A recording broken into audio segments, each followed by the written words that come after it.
Bennett's We going to love give me, me some news. yeah, we love it. Bennett's going to give me 3 quotes. I'll say if they are newsworthy or snoozeworthy. I tried to fill in for you last week with my quotes. I don't think they were as juicy as what you normally supply. So hit me with some news or snooze. All right, this first one's kind of weird. I'll be honest with you. It's just like a weird quote, kind of came out weird. I don't really know what he was going for, but Kurt Signetti says, "In my Do we mind, ever? in my mind, this is a trap game. You guys like that term, trap game? I know you do."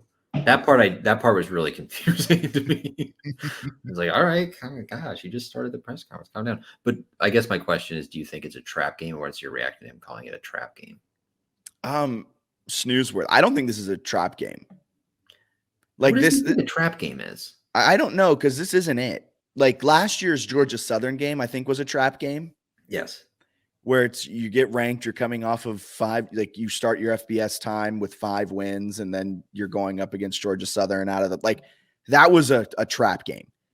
This game, like for both teams, like if you were coming off of a short week off of an emotional win, then like sure this could be a trap game, but you're coming off of kind of a dominant win that wasn't necessarily like emotional, and you're going on the road on a Thursday night game in a short week after the team you played on the road in a devastating loss. Maybe it's a trap game that Marshall's going to try and bounce back, but like this was a big game regardless. You have revenge on your mind. You're playing for a lot more. Troy was a trap game and you won it. This isn't a trap game. Yeah, Troy feels more like that. And then at the same, I feel like a trap game, the team has to stink a little bit.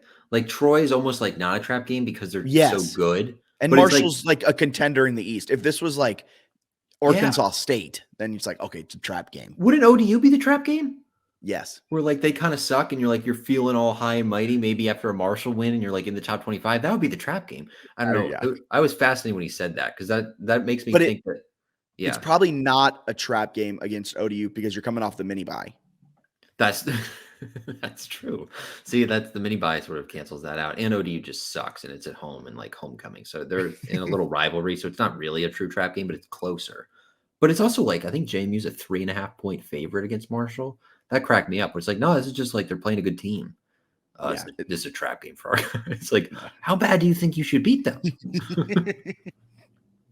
I just think it's going to be a good game. All I know is he's going to be asked post game on the field from the sideline reporter how he feels about Jordan McLeod's game, and his quote is going to be, "He left some out there."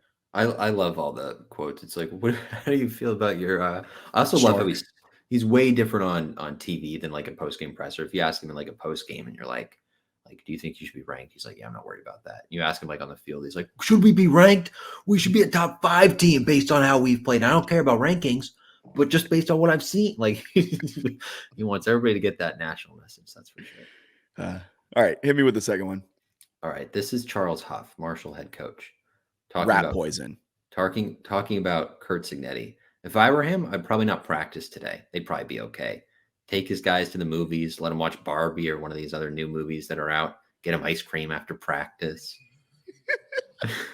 He's been downplaying his team very much early in the week. I love that. It's a snoozeworthy quote, but that is an electric quote. Wow. I mean, if I was him, I wouldn't practice all week. I mean, if you can just rest the guys up, we're a bye week anyway. Like you can just walk over us.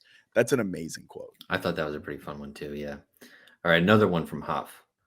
Not to take anything away from him is Jordan McLeod, because I think he's a really great player, but their system just allows for any player in that position to execute. Don't get me wrong. They couldn't just put a D lineman back there and do it.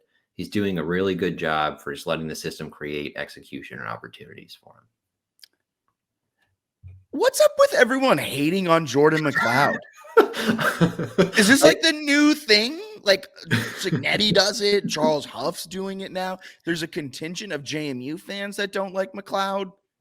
All the kid's done is rehabbed from a destroyed leg, played for the first time in 2 years after not getting QB1 reps the entire fall camp because Kurt Signetti mistakenly put in a kid with yips. And all he's done is produced. And now Charles Huff is taking shots at my guy? No, specifically like James Carpenter can't do what he's doing. He wants to be clear about that. Jalen Green could not do this. This is newsworthy because I hope McLeod sees this. I hope Signetti sees this and gives McLeod the opportunity to just freaking ball out. Because I also that's annoying though. Like I'm actually annoyed for McLeod. Like this kid has done nothing but come in. He's been a team player. He's produced. You see his body language on the field when he messes up a throw. You see him like get kind of dejected. He kind of needs to work on that. His body language sometimes isn't the best, but like he's a good. Why is he getting so much hate? It's also interesting because they have like every quarterback in the system has been electric. So probably good news for fans that like, okay, like they are doing some stuff in the system that like is very good. At the same time, they've had some good quarterbacks who are playing well. I think McLeod's making a lot of really nice throws. He's doing a nice job moving around the pocket. He's had a few, he had, like, was it South Alabama, I guess, when Brown had like 3 drops where he was throwing like dots. Yes. And they were just getting dropped. And there's like, they kind of mention that sometimes, like, Cincinnati, the presser will be like, yeah, like there's some drops. It's like, no, like he's getting screwed out of like 50 yards in some of these games where guys are missing like wide open catches or like great. I think he's playing very well. Can I workshop a take with you right here, right now, live on the podcast? Yes. Todd Centeio was the better down-to-down quarterback. I think McLeod, when he flashes, is a much better quarterback than Centeio. Oh, I like that. But I will say it is worth a lot that you are consistent on a down-to-down basis. If you're like an 8 out of 10, I think Centeio was like an 8 out of 10 on a down-to-down basis. I think McLeod flashes like 9.5 out of 10, but he also flashes like 3 out of 10. He's thrown 10 touchdowns in the last 3 games. He's legit. I also love Charles Huff saying that because he saw a quarterback put into that position, into the system last year that failed. That is true. That is like true. He saw it first. You can put anyone back there. Maybe not a D lineman, but you can like put in Billy Atkins. I don't know. It is pretty funny to say that. I also like that, like, sometimes when coaches talk about JMU's offensive and defensive systems, there's sort of this idea that it's like super simplistic. It's like, well, why don't you run it? Because like your offensive passing game sucks. I also don't think JMU runs like a simplistic offense. No, I think people are like, defensively and offense, they'll just sort of set up and do their things and they execute. And it's like, really? Because when they did like 2 screen passes and then they had Surratt act like he was blocking for and then run for a wide open touchdown, like they schooled Georgia Southern on multiple plays, like the jet sweep. Like there's some stuff they're doing schematically that is phenomenal. But also McLeod's executing pretty well. And you're right. We have seen some quarterbacks come in and not execute very well.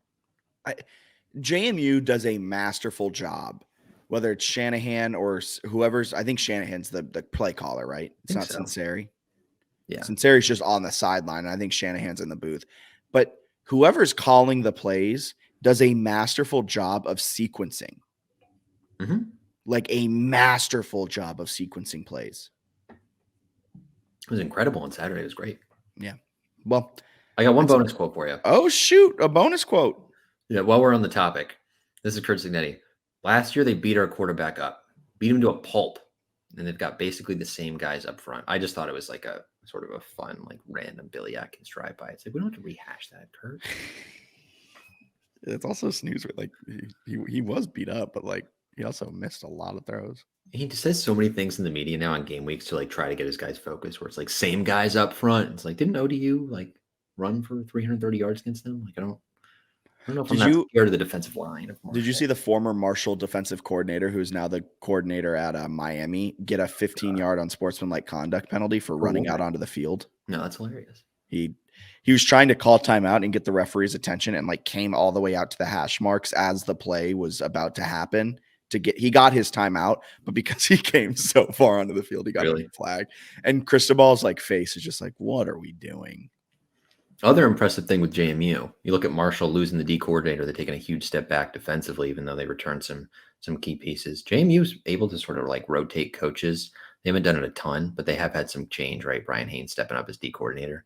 And they're like arguably better defensively than they were under Heatherman. So